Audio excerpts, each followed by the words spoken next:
جماعة كيفكم؟ شو اخباركم؟ اليوم جايكم بفيديو جديد من تحدي الأسئلة الدينية. اليوم حيكون سؤال رقم 19. قبل ما نفوت بالفيديو انزلوا تحت اشتركوا في القناة وضغطوا على زر اللايك وانشروا الفيديو واكتبوا تعليقات حلوة، وهذا هو صاحب التعليق. يلا بسرعة خلينا نفوت على الفيديو وقولي يا ماما السؤال.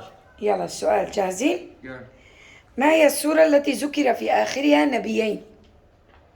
سورة الأعلى. صحف إبراهيم وموسى. برافو إيفان، أعلى. سورة الأعلى. جبت الآية، لسه حقول سورة الأعلى. سبق. لسه أنا مركزة معك عم تقول صحف إبراهيم وموسى.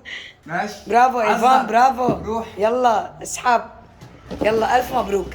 1 2 3 4 5. قولي قفشنا في شيء. ما بصير تغشوا، حرام. شد بسرعة شد. بركة لا يا محظوظ. يلا إيفان يلا. قديش؟ 200. شغلتك قليلة. يعني جديدة. شغلتك قليلة. مبروك إيفان، تستاهل. مبروك. لحقتها. لحقتها بآخر لحظة والله. لحقتها. صعب السوق. صارت مجمع. حكمت على فكرة، حكمت بيعرف المعلومة كتير، يعني حافظها. برافو. سبقني. المرة الجاي حكمت، المرة الجاي. صارت مجمع 850 950. والله مو قليل هذا. يلا برافو، مبروك عليكم. هذا كان نهاية الفيديو تبعنا، فيديو مر بسرعة البرق.